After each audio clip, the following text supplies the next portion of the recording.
Right, so if you've been sleeping on shuffle snares / ghost snares, whatever you want to call it, you've been missing out on one of the easiest ways to inject just a little bit more spice into your track with relatively minimal effort. Add a subtle element to enhance your drops even further. With that being said, bass house drop minus the shuffle snares.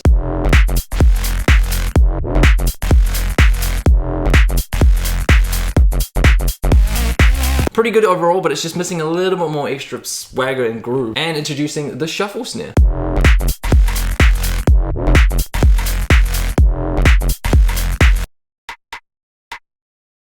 So simple, but you may be asking yourself, where do I place the snare in the track? Load up a snare. I would recommend leaving the first beat empty and then introducing it on the second or third. Like I've done here, I'll try to do something different. Okay, mute this channel. I'm gonna have it here. Tighten them up a bit more.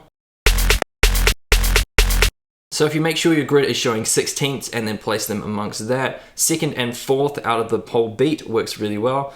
And also third, kind of anywhere works well apart from the first, because it kind of just sits on top of that kick and it doesn't really sound as good as it could be. So I usually like to have two pretty close together and then one just also close, but close-ish.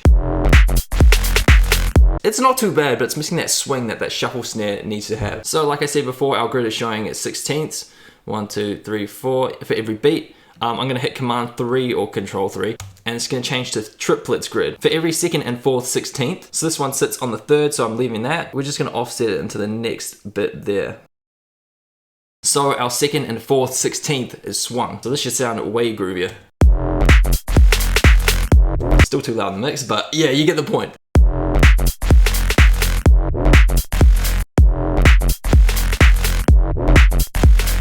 I even might go further and turn that first one down just a couple of dB. That sounds even better, kind of builds into it. So much groove already, it sounds good. Now with drum and bass, it's a very similar practice with quiet snares on the 16th, couple close together, one apart. Just to add to the overall groove, not necessarily a funky groove, just a groove in general. It definitely adds just an extra element to your drop in terms of rhythmic pace. This is the channel that's muted for the ghost snares, but let's hear it before and after.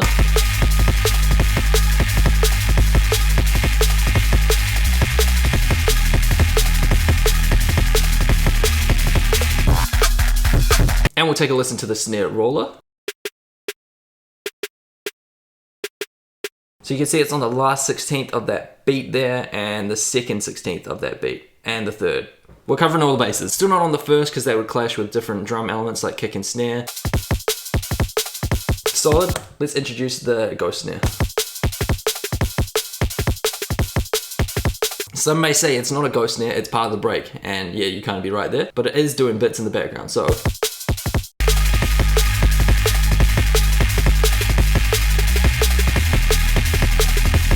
So sick. I would recommend using just like the tail end of the snare, like this section here, rather than the whole main snare, because I'll show you what that sounds like in a second. It doesn't quite give the same subtle effect which we want. Even turned down. But just a little bit too intense.